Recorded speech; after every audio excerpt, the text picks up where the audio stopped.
कैसे हो बेटा। तो देखिएगा, आज के इस वीडियो लेक्चर में हम डिस्कस करेंगे बेसिक स्ट्रेंथ ऑफ एनिलीन। और बेसिक स्ट्रेंथ ऑफ एनिलीन के अंदर भी सेम सब्स्टिट्यूटेंट ऑन डिफरेंट पोजीशन, अर्थात आपका सब्स्टिट्यूटेंट सेम होगा बट उसकी पोजीशन डिफरेंट होगी। अर्थात 4 स्पेशल केस के बारे में डिस्कस करेंगे, जो कि हमने cation, A9, phenol, carboxylic acid सभी में डिस्कस किया था। तो आज हम डिस्कस कर रहे हैं सेम सब्स्टिट्यूटेंट ऑन डिफरेंट पोजीशन। तो देखिएगा बेटा, इसके लिए हम सबसे फर्स्ट लेंगे केस नंबर 1। तो सबसे पहला हमारा है केस नंबर 1। केस नंबर 1 के अंदर है when phenyl ring having substituent have plus I and plus S C effect. अर्थात जो सब्स्टिट्यूटेंट आपने लिया है उसका प्लस आई और प्लस एस सी इफेक्ट है। कौन से होते हैं ऐसे? Such as alkyl group. आपके जो एल्काइल ग्रुप है वो इसी के अंदर काउंट होते हैं। अब देखिए ना, इसके लिए एग्जांपल ले रहा हूं मैं। तो सबसे पहले मैंने NH2 एनिलीन लिया है और इसके ऑर्थो पर मिथाइल ग्रुप जोड़ा है। इसको बोलते हैं ऑर्थो टोलुडीन या 2 अमीनो एनिलीन। उसके बाद में सेकेंड हम लेंगे बेटा यहां से मेटाटोलुडीन। ये मेटा पर ले लिया, इसको बोलते हैं मेटाटोलुडीन। उसके बाद में सी लेंगे बेटा पेरा पर, ये पेरा पर ले लिया तो इसको बोलेंगे पेराटोलुडीन। और लास्ट है आपका एनिलीन। तो ये फोर्थ है, पेरा वाला थर्ड है, मेटा वाला सेकंड है और ऑर्थो वाला फर्स्ट है।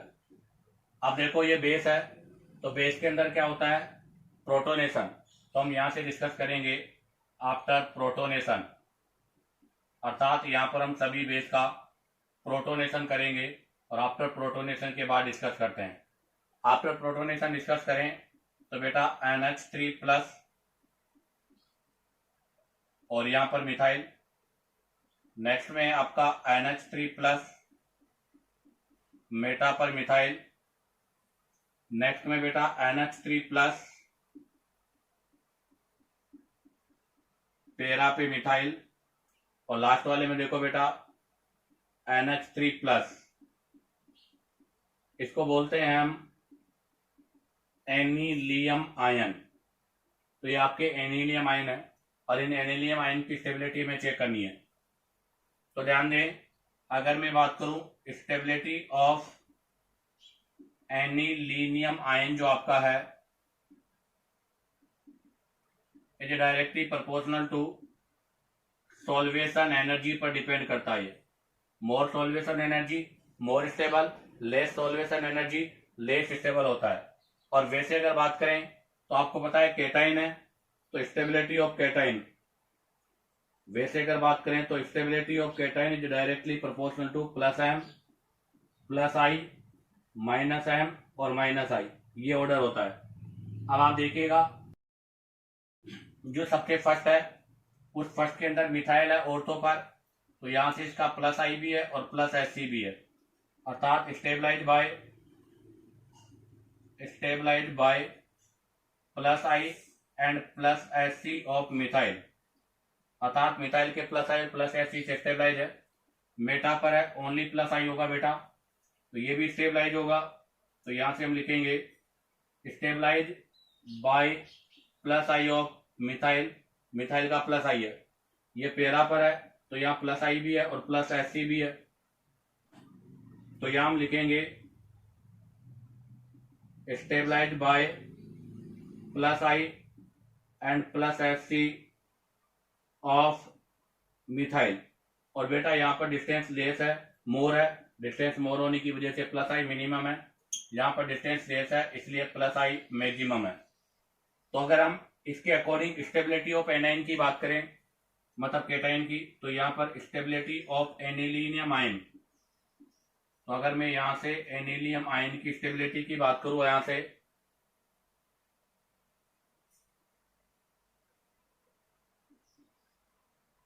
तो एनिलियम आयन की स्टेबिलिटी की बात करें तो सबसे ज्यादा स्टेबल ऑर्थो होगा उसके बाद पेरा होगा, उसके बाद मेटा होगा, और उसके बाद में बेटा एनिलीन होगा, अर्थात एनिलीनियम आयन।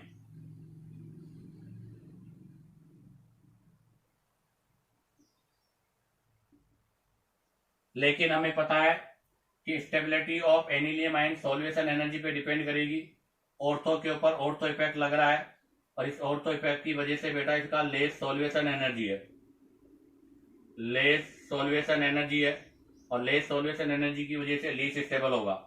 इसलिए यहाँ पर बेसिक स्ट्रेंथ का जो ऑर्डर होगा, तो बताओ बेसिक स्ट्रेंथ का करेक्ट ऑर्डर क्या होगा। तो अगर मैं बेसिक स्ट्रेंथ के करेक्ट ऑर्डर की बात करूं, तो सबसे पहले आपका पेरावाल आएगा बेटा, अर्थात नंबर 3।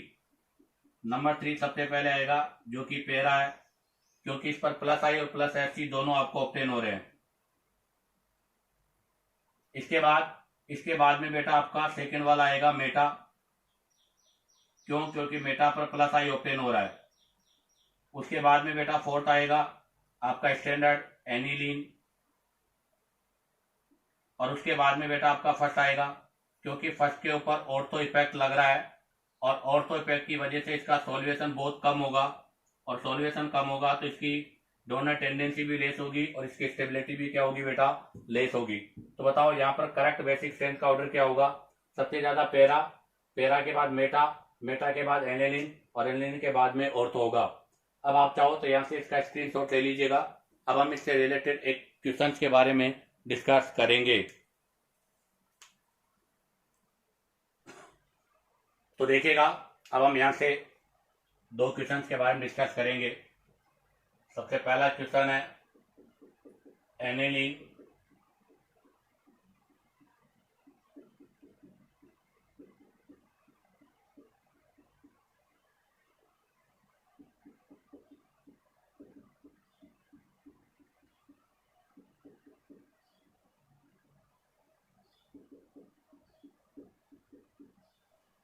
आप देखिएगा, मैंने यहाँ पर पेरा पर मिथाइल लगा दिया, यहाँ पर पेरा पर मैंने इथाइल लगा दिया, यहाँ पर पेरा पर आइसोप्रोपाइल, और यहाँ पर पेरा पर टर्सरी ब्यूटाइल। अब बताओ, अब बेसिक स्ट्रेंथ का ऑर्डर क्या होगा। तो ध्यान दे बेटा, आपका जो एल्काइल ग्रुप होता है, उस एल्काइल ग्रुप का प्लस आई और प्लस एफ दोनों ही होता है। कहां पर? जब वो पेरा पर होता है, और उसमें हाइपर कॉन्जुगेशन इंडक्टिव पर डोमिनेंट होता है, अर्थात यहाँ पर हाइपर कॉन्जुगेशन इंडक्टिव इफेक्ट पर डोमिनेंट है, और hyperconjugation is directly proportional to number of alpha hydrogen, अर्थात उल्टा होता है। हाइपर कॉन्जुगेशन 1 डिग्री, 2 डिग्री और 3 डिग्री ये होता है, जबकि इंडक्टिव इसका इनवर्स है। आप देखो, यहाँ पर 3 के साथ 3 अल्फा हाइड्रोजन है, इसके साथ 2 अल्फा हाइड्रोजन है, यहाँ पर बेटा ओनली 1 अल्फा हाइड्रोजन है, ये 1, यहाँ 2 और यहाँ 3, और यहाँ 0 अल्फा हाइड्रोजन है। इसके बारे में हम हाइपर कॉन्जुगेशन में भी डिस्कस करेंगे। तो इसका मतलब अगर यहाँ 3 अल्फा हाइड्रोजन है, तो यहाँ पर मोर हाइपर कॉन्जुगेशन होगा, तो इसका मतलब बेटा ये मोर बेसिक भी होगा। जबकि आप देखो, यहाँ 0 अल्फा हाइड्रोजन है, no hyperconjugation, only inductive काम करेगा, तो इसका मतलब बेटा ये आपका लेस बेसिक होगा। तो बताओ यहाँ करेक्ट बेसिक स्ट्रेंथ का ऑर्डर क्या होगा। तो यहाँ पर करेक्ट बेसिक स्ट्रेंथ का ऑर्डर ये होगा। अब लेते हैं इसमें सेकेंड एग्जाम्पल।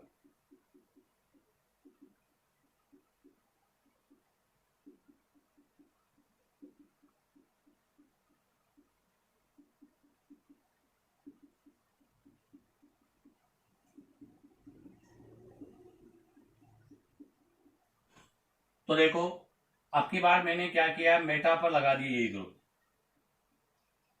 ये सभी ग्रुप कहां पे लगा दिए बेटा, मेटा पर। और हमें पता है कि मेटा पर मीजोमेरिक इफेक्ट और हाइपर कॉन्जुगेशन दोनों ही वर्क नहीं करते। एट मेटा, अगर मेटा की बात करें तो बेटा वहां पर हाइपर कॉन्जुगेशन नहीं होगा, यहां पर आपका ओनली इंडक्टिव इफेक्ट काम करेगा। कौन सा इफेक्ट काम करेगा बेटा, इंडक्टिव इफेक्ट। और हाइपर कॉन्जुगेशन में ऑर्डर होता है 1 2 3, बट अगर मैं प्लस आई की बात करूं तो प्लस आई सबसे ज्यादा होता है बेटा 3 डिग्री का।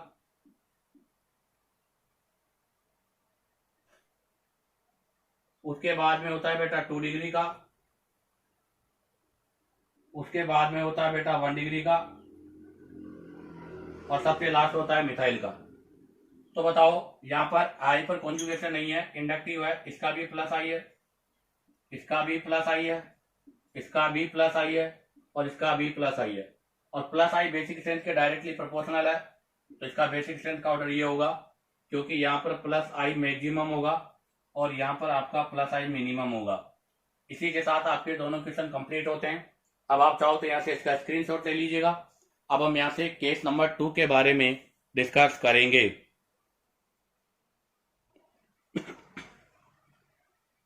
तो देखिएगा, अब हम डिस्कस करेंगे केस नंबर 2। तो हमारा नेक्स्ट है केस नंबर 2। केस नंबर 2 के अंदर है when phenyl ring having substituent have minus I and minus M effect. वो substituent जिनका माइनस आई और माइनस एम इफेक्ट होता है, सच एज, कौन कौन से होंगे ऐसे, NO2, साइनाइड, एल्डिहाइड, ये ग्रुप है। तो देखिएगा, इसके अंदर भी हम एग्जांपल ले रहे हैं, तो वही हम 4 एग्जांपल लेंगे, मतलब 4 कंपाउंड लेंगे, NH2, NH2 और NH2 और NH2।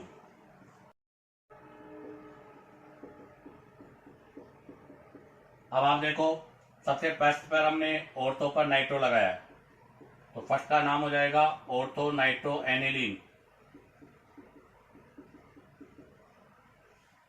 सेकेंड वाले का हमने मेटा पर लगा दिया NO2। थर्ड में हमने पेरा पे लगा दिया, और फोर्थ वाला आपका स्टैंडर्ड एनिलीन है। अब बताइएगा, सबसे पहले हम यहां पर इनके कॉन्जुगेटेड बेस की बात करें, कॉन्जुगेटेड एसिड की बात करेंगे। तो यहां से जो कॉन्जुगेटेड एसिड बनेगा वो डिस्टेबलाइज होगा, destabilise by minus I and minus M of NO2 group, और बेटा माइनस आई भी यहाँ पर मैक्सिमम है, अर्थात यहाँ पर इसका माइनस आई और माइनस एम लग रहा है, और माइनस आई भी मैक्सिमम है, मेटा पर है, माइनस आई लग रहा है, तो ये भी डिस्टेबलाइज होगा, बट केवल एक ही इफेक्ट लगेगा यहाँ। तो यहाँ लगेगा destabilise by minus I of NO2 group. Next पेरा पर है, पेरा पर माइनस आई भी लगेगा, माइनस आई एम भी लगेगा, और माइनस आई मिनिमम है, तो यहां पर भी आप क्या लिखोगे, destabilise by minus I and minus M of NO2। और उसके बाद लास्ट वाला जो है, इसके अंदर तो एनिलियम आयन है, यहां से इसको कोई एडवांटेज नहीं है। अब हम अगर स्टेबिलिटी ऑफ कॉन्जुगेटेड एसिड की बात करें, तो बताओ स्टेबिलिटी ऑफ कॉन्जुगेटेड एसिड क्या होगा। तो स्टेबिलिटी ऑफ कॉन्जुगेटेड एसिड में बात करें तो बेटा सबसे पहले फोर्थ वाला आएगा, क्योंकि उसके पास कोई डिसएडवांटेज नहीं है, बाकी सभी के पास डिसएडवांटेज है। उसके बाद में अगर मैं बात करूं, तो उसके बाद में बेटा आपका सेकंड आएगा मेटा, उसके बाद में थर्ड आएगा पेरा, और फर्स्ट सबके बाद में आएगा, अर्थात सबसे पहले आपका स्टैंडर्ड फॉर्म, उसके बाद में आपका मेटा, मेटा के बाद में बेटा पेरा, और पेरा के बाद में ऑर्थो। और यहाँ पर आपका जो स्टेबिलिटी ऑफ कॉन्जुगेटेड एसिड है वही आपका बेसिक स्ट्रेंथ का ऑर्डर होगा।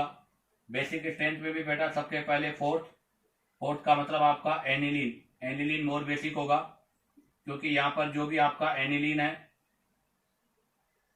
इस एनिलीन पर इलेक्ट्रॉन विड्रॉल ग्रुप लग रहे हैं, और इलेक्ट्रॉन विड्रॉल ग्रुप के साथ बेसिक स्ट्रेंथ डिक्रीज होती है। उसके बाद में सेकंड वाला आएगा मेटा, जिस पर केवल माइनस आई है।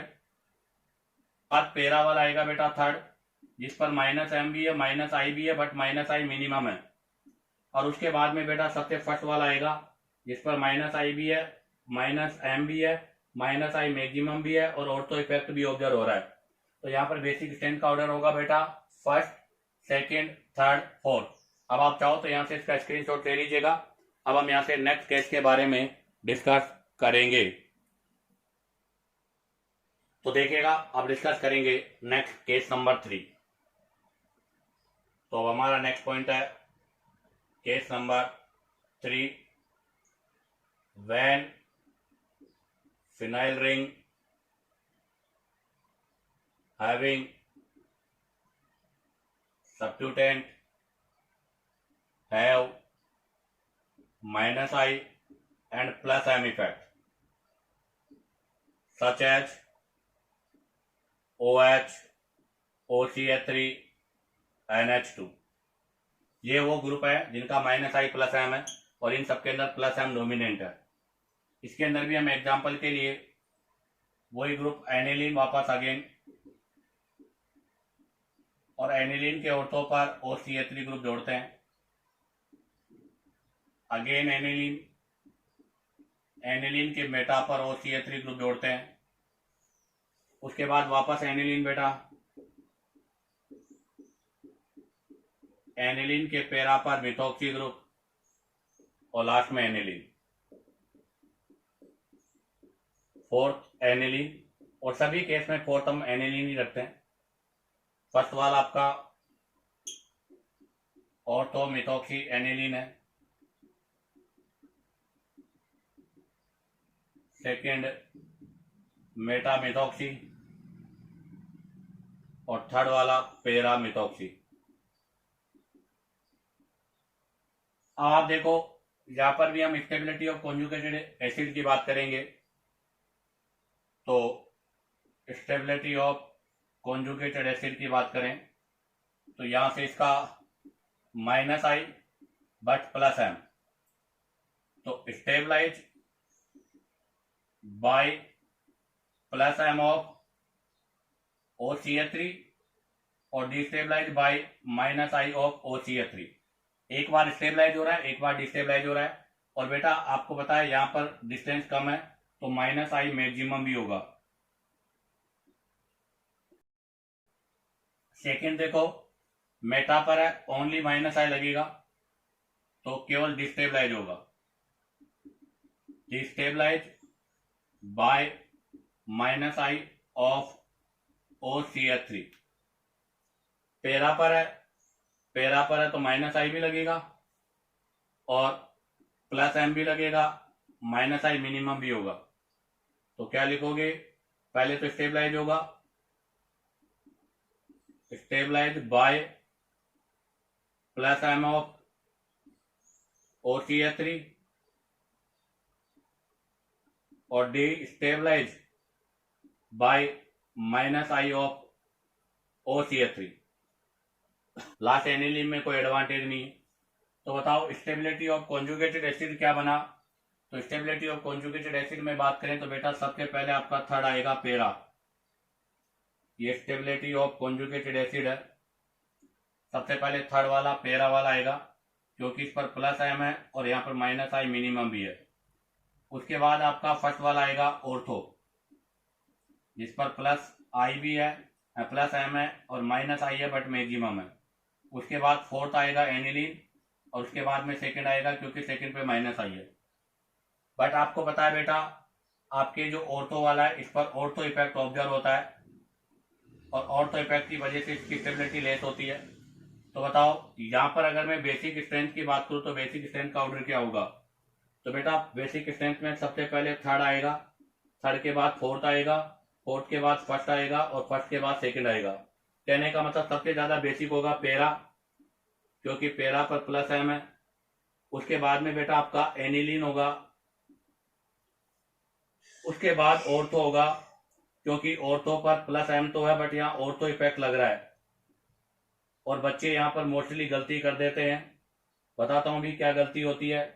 बच्चे गलती ये करते हैं कि सर ऑर्थो वाला तो सबसे लेस बेसिक होता है बट ऑर्थो वाला बेटा हमेशा एनिलीन से लेस बेसिक होगा। ध्यान रखना ऑर्थो वाला एनिलीन से लेस बेसिक होगा, उससे मोर बेसिक कभी नहीं होगा। तो अब आप चाहो तो यहाँ से इसका स्क्रीनशॉट ले लीजिएगा। अब हम यहाँ से नेक्स्ट केस के बारे में डिस्कस करेंगे। तो देखिएगा अब हम इससे रिलेटेड कुछ क्वेश्चंस करते हैं केस नंबर 3 से। तो केस नंबर 3 से रिलेटेड में एनिलीन है, इसके ऑर्थो पर OH लगा दिया, एनिलीन है, इसके मेटा पर OH, एनिलीन है, इसके पेरा पर OH और लास्ट एनिलीन। बताइएगा यहां पर आपका बेसिक स्ट्रेंथ का ऑर्डर क्या होगा। तो आप जरा देखिएगा, OH स्मॉलर इन साइज है, और अगर स्मॉलर इन साइज है तो बेटा यहां पर SIP का रूल नहीं लगेगा। यहां पर डायरेक्ट आपका रूल होगा stability of conjugated acid is directly proportional to basic strength. तो आप जरा देखिएगा, फर्स्ट के अंदर OH का +M -I और -I मैक्सिमम, यहां पर इसका -I, यहां पर इसका +M और -I और -I मिनिमम। तो फर्स्ट वाला जो हो रहा है वो स्टेबलाइज हो रहा है, स्टेबलाइज बाय +M, और डिस्टेबलाइज बाय -I। ऐसे ये हो रहा है, जबकि सेकेंड वाला केवल डिस्टेबलाइज हो रहा है।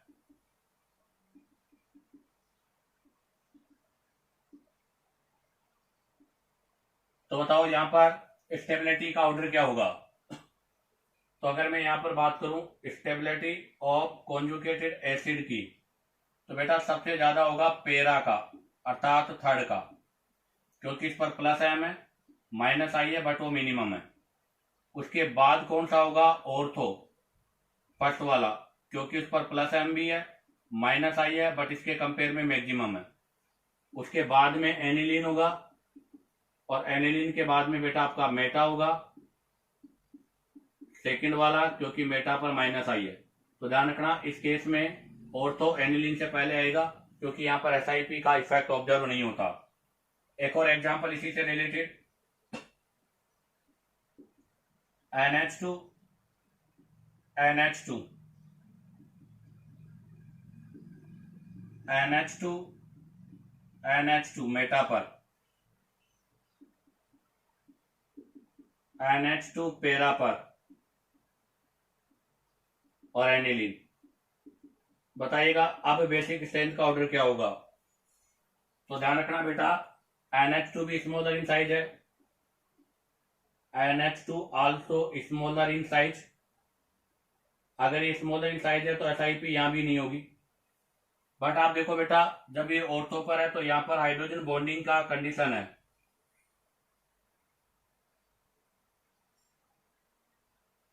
यहां पर आपका हाइड्रोजन बॉन्ड फॉर्मेशन है, और हाइड्रोजन बॉन्ड फॉर्मेशन होने की वजह से बेटा ये आपका लेस बेसिक होता है।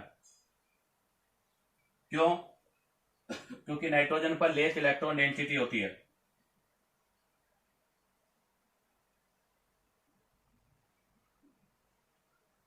तो बताओ यहां पर इसका क्या इफेक्ट होगा, -I, यहां पर इसका क्या होगा, +I। तो बताओ यहां पर बेसिक स्ट्रेंथ के ऑर्डर की मैं बात करूं तो सबसे ज्यादा कौन आएगा बेटा, पहले पेरा, पेरा के बाद कौन आएगा बेटा, एनिलीन, एनिलीन के बाद में कौन आएगा बेटा, मेटा, और मेटा के बाद में कौन आएगा बेटा, ऑर्थो। तो यहाँ पर करेक्ट बेसिक स्ट्रेंथ का ऑर्डर ये होगा। ये एक प्रकार से एक्सेप्शनल केस भी है, क्योंकि यहाँ पर हाइड्रोजन बॉन्डिंग की वजह से ऐसा हो रहा है। अब आप चाहो तो यहाँ से इसका स्क्रीनशॉट ले लीजिएगा। अब हम यहाँ से नेक्स्ट केस नंबर 4 के बारे में डिस्कस करेंगे। तो देखिएगा अब डिस्कस करेंगे नेक्स्ट केस नंबर 4। तो अब हम केस नंबर 4 के बारे में डिस्कस कर रहे हैं। क्या है case number 4, when phenyl ring having substituent have -I and +M effect,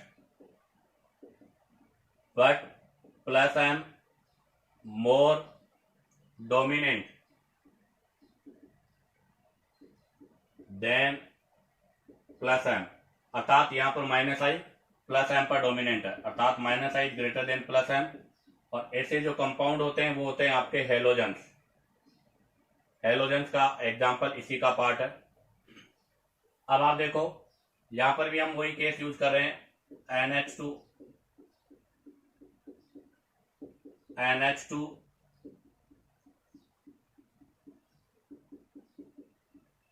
NH2 और NH2, जहां पर फ्लोरीन, सॉरी एक्स में यूज कर रहा हूं, एक्स एक्स एक्स, जहां पर आपका एक्स फ्लोरीन हो सकता है, क्लोरीन हो सकता है, ब्रोमीन हो सकता है, आयोडीन। इनके केस में SiP नहीं होगी, बट इनके केस में SiP होगी। बट यहाँ पर SiP का कोई रोल नहीं है, क्योंकि ओनली -I काम करेगा यहाँ पर। तो आप देखो, लेफ्ट टू राइट जाने पर अगर मैं बात करूं तो distance between NH2 and X बढ़ रहा है, -I डिक्रीज हो रहा है।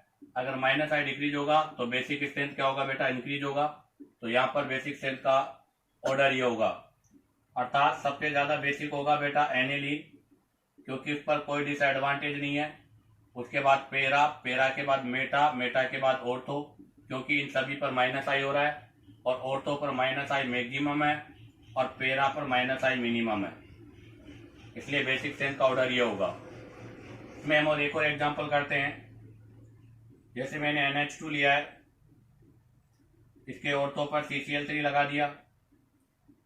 एनिलीन लिया है, अब की बार मेटा पर CCl3 लगा दिया, और एनिलीन लिया है, अब की बार पेरा पर CCl4 लगा दिया, CCl3 और एक एनिलीन। बताओ यहाँ पर बेसिक स्ट्रेंथ का ऑर्डर क्या होगा।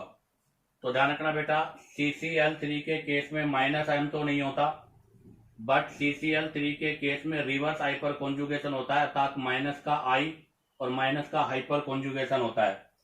और बेसिक स्ट्रेंथ बेटा हमेशा इनडायरेक्टली प्रोपोर्शनल है माइनस वालों के। तो इसका मतलब यहाँ पर भी बेसिक स्ट्रेंथ का जो ऑर्डर होगा वो यही होगा, क्योंकि यहाँ पर भी -I, यहाँ भी -I, यहाँ भी -I, यहाँ -I मिनिमम होगा, यहाँ -I मैक्सिमम होगा, क्योंकि यहाँ डिस्टेंस मोर है और यहाँ डिस्टेंस लेस है। इसी के साथ आपका बेटा ये 4 केस कंप्लीट होते हैं। अब आप यहाँ से इसका स्क्रीनशॉट ले लीजिएगा। अब हम यहाँ से एक अमाइड के बारे में छोटा सा पॉइंट डिस्कस करेंगे।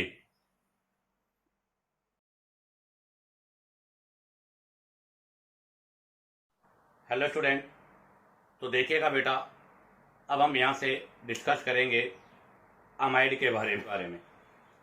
तो देखिएगा बेटा, अमाइड नेक्स्ट पॉइंट है मेरा यहाँ से। अमाइड क्या होता है? अमाइड का फॉर्मूला, अमाइड का फॉर्मूला होता है C≡NH2। ये अमाइड है। सबसे पहला पॉइंट, इंपॉर्टेंट पॉइंट यही है कि amide are the amphoteric in nature. Amide amphoteric होता है।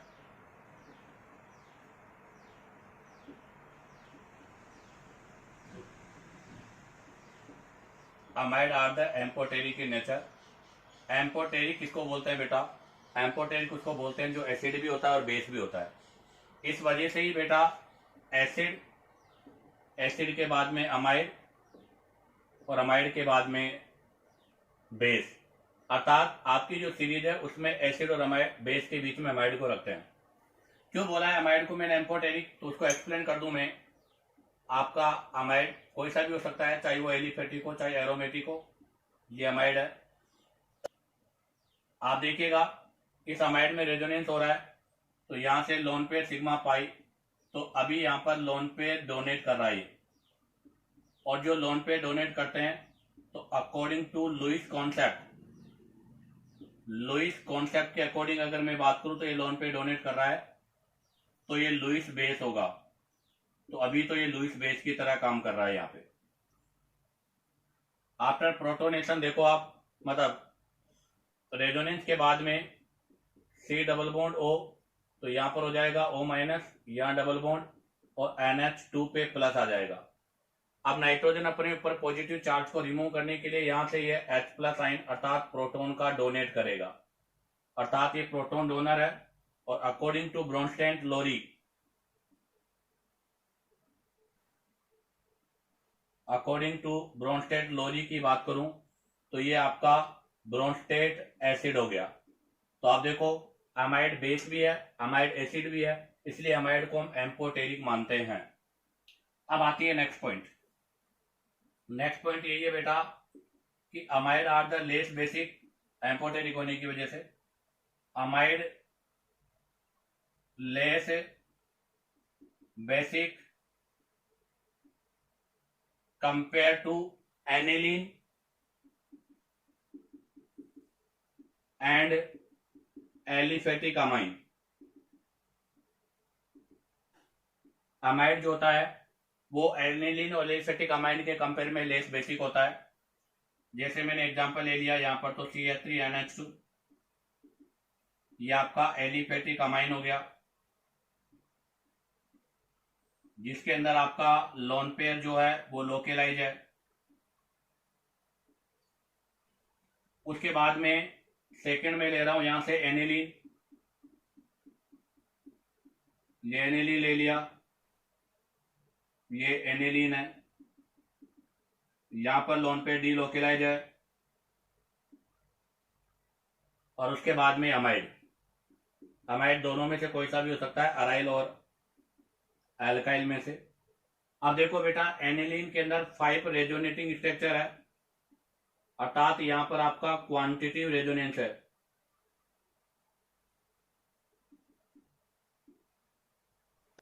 जबकि यहां पर आपके पास क्वालिटी रेजोनेंस है, और क्वालिटी रेजोनेंस और एम्फोटेरिक इन नेचर होने की वजह से इसका बेसिक स्ट्रेंथ बेटा लीस्ट होता है। बट एक चीज ध्यान रखना, अभी यहां पर आपका जो नाइट्रोजन है वो sp2 का है, क्योंकि लोन पे डिलोकेलाइज है, इस वजह से। But more acidic then alkyl nitrile. ध्यान रखना बेटा, आपका जो एल्काइल नाइट्राइड है उस एल्काइल नाइट्राइड से ये मोर बेसिक होगा। अर्थात हम RC ट्रिपल बॉन्ड N और आपके अमाइड के बीच में कंपेयर करना चाहें बेसिक स्ट्रेंथ का, तो बेटा अमाइड का बेसिक स्ट्रेंथ नाइट्राइल से मोर होता है। क्यों? क्योंकि यहां पर जो lone pair on sp nitrogen पर है, जबकि यहां पर lone pair on sp2 nitrogen पर है। और अगर बेसिक स्ट्रेंथ की हम बात करें तो बेसिक स्ट्रेंथ sp3N का सबसे ज्यादा होता है, उसके बाद sp2 का होता है, और उसके बाद spN का होता है। इसलिए ध्यान रखना, अमाइड एनिलीन और एलिफेटिक अमाइन से तो लेस बेसिक होता है, बट आपके एल्किल नाइट्राइल से मोर बेसिक होता है। अब आप चाहो तो यहां से इसका स्क्रीनशॉट ले लीजिएगा। अब हम यहां से एलिफेटिक और एरोमेटिक अमाइड में कंपेयर करेंगे। तो देखिएगा, अब हम आगे डिस्कस करेंगे। तो नेक्स्ट मेरा पॉइंट यह है कि aryl amide is less basic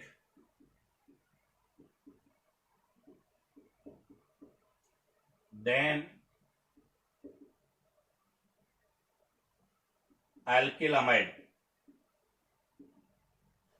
आपका अराइल अमाइड एल्किल अमाइड के कंपेयर में बेटा लेस बेसिक होता है। अराइल अमाइड से मतलब है रिंग के साथ में अमाइड, तो ये आपको पता है यहां पर रिंग के साथ में है, तो बेटा यहां से रिंग का -I ऑब्जर्व होगा।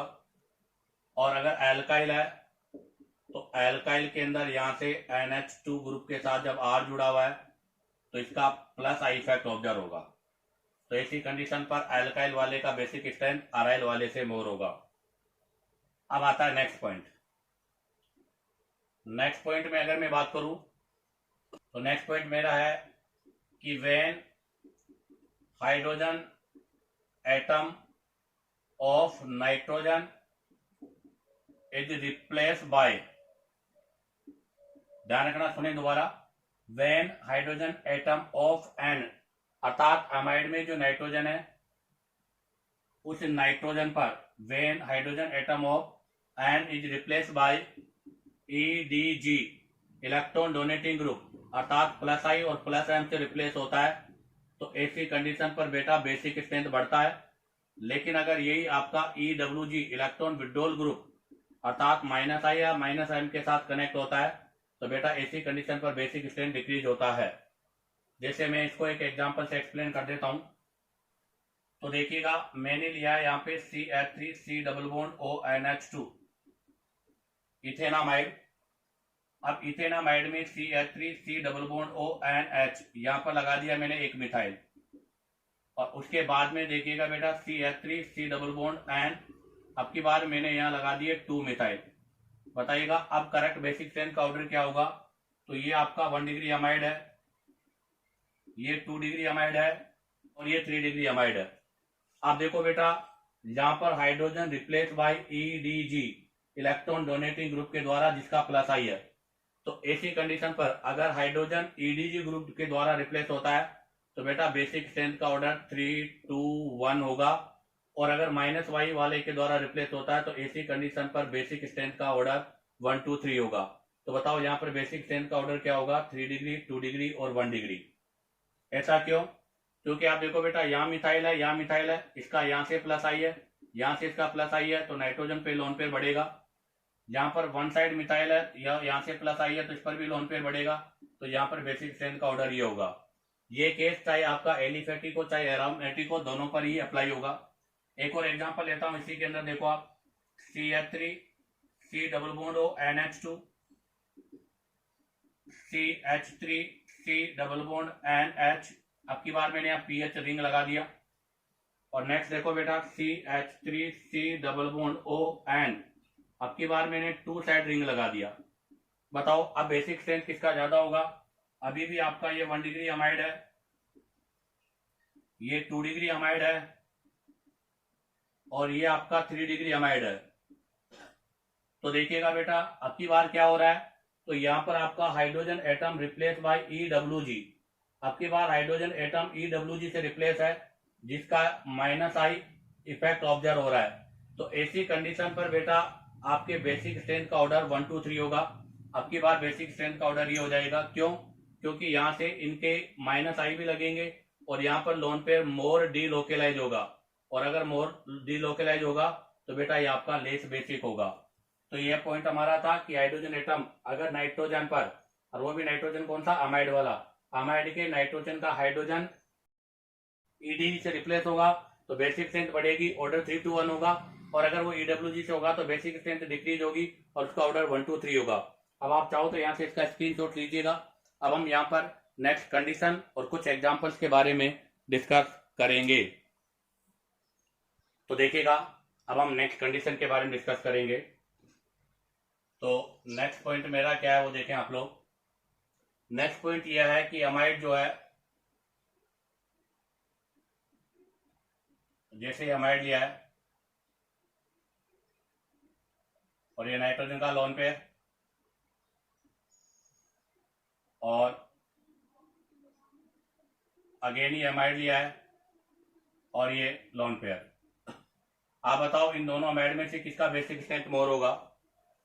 तो ध्यान दे बेटा, यहाँ पर ये नाइट्रोजन का जो लोन पेयर है, लोन पेयर सिग्मा पाई, अर्थात यहाँ पर आपका लोन पेयर सिग्मा पाई कॉन्जुगेशन हो रहा है, जबकि नीचे वाले में लोन पेयर सिग्मा पाई, यहाँ पर भी आपका लोन पेयर सिग्मा पाई हो रहा है, lone pair sigma pi, lone pair sigma pi, ये कॉन्जुगेशन हो रहा है। इसका मतलब lone pair of nitrogen to side delocalize हो रहा है बेटा। अब बताओ, अगर इसका lone pair to side delocalize होगा तो मोर डीलोकेलाइज होगा, और बेटा अगर मोर डीलोकेलाइज होगा तो लेस बेसिक भी होगा। जबकि आप यहां देखो, pi sigma pi, pi sigma pi, ये कॉन्जुगेशन भी हो रहा है, और लोन पेयर सिग्मा पाई, ये कॉन्जुगेशन भी हो रहा है। तो यहां पर लोन पेयर सिग्मा पाई कॉन्जुगेशन है, तो बेटा इस वाले के साथ में कॉन्जुगेशन इधर भी है, इधर भी है, तो यहाँ पर आपका 50% कॉन्जुगेशन है, और 50% कॉन्जुगेशन है तो मतलब लेस डीलोकेलाइजेशन होगा। तो यहाँ पर 50-50 डीलोकेलाइजेशन है, तो इसी कंडीशन पर बेटा ये आपका मोर बेसिक होगा। तो कहने का मतलब यही है कि अगर आपके अमाइड का नाइट्रोजन का लोन पेयर, देखो ये अमाइड है, और अमाइड के नाइट्रोजन का लोन पेयर टू साइड डीलोकेलाइज होता है, तो बेटा वो आपका हमेशा लेस बेसिक होगा कंपेयर टू नाइट्रोजन का lone pair one side delocalize हो रहा है। तो ये टू साइड डीलोकेलाइज हो रहा है और ये वन साइड डीलोकेलाइज हो रहा है, तो टू साइड डीलोकेलाइज वाले की बेसिक स्ट्रेंथ वन साइड वाले से लेस होगी। अब हम यहाँ से 2 एग्जाम्पल के बारे में डिस्कस करते हैं। एक एग्जाम्पल तो ये ले लेता हूं मैं, CH3 CH2 NH2, एक ले लेता हूँ PHNH2, एक ले लेता हूँ बेटा CH3CONH2 और एक ले लेता हूँ बेटा PSCONH2। तो देखो एलिफेटिक अमाइन, एनिलीन, आपका अल्किल अमाइड और आपका एरोमेटिक अमाइड। तो बताओ बेसिक स्ट्रेंथ का ऑर्डर क्या होगा ये, क्योंकि ये आपका कौन सा है, एरोमेटिक अमाइड है, जहां पर इसका माइनस आई ऑब्जर्व होगा, यहां पर इसका प्लस आई होगा। और अमाइड की बेसिक स्ट्रेंथ एनिलीन और एलिफेटिक अमाइन से लेस होती है। ये एनिलीन है और ये आपका एलिफेटिक अमाइन है। तो फर्स्ट क्वेश्चन का आंसर तो ये हो गया। सेकंड एक और एग्जांपल ले रहा हूं यहां से। सेकंड में मैंने फर्स्ट तो लिया PHNH2 एनिलीन, सेकंड में PHNH थर्ड में मैं ले लेता हूं CH3CONH2 और फोर्थ में ले लेता हूं PSCONH2। तो ये दो तो अमाइड है, इसका मतलब इनका बेसिक स्ट्रेंथ लेस होगा, इनका मोर होगा। यहाँ पर बेसिक स्ट्रेंथ का ऑर्डर वापस ही हो जाएगा, क्योंकि यहाँ पर टू साइड डीलोकेलाइज है, यहाँ पर वन साइड, अर्थात यहाँ पर मोर RS है, मोर रेजोनेटिंग स्ट्रक्चर है, मोर डीलोकेलाइज होगा और मोर डीलोकेलाइज होगा तो लेस बेसिक होगा। तो ये कौन से केस है, अमाइड, अमाइड लेस बेसिक होता है। ये कौन सा केस है, एनिलीन, तो अमाइड की बेसिक स्ट्रेंथ एनिलीन से लेस होती है, इसलिए यहाँ पर बेसिक स्ट्रेंथ का ऑर्डर ये होगा। इसी के साथ आपका ये अमाइड का पोर्शन कंप्लीट होता है।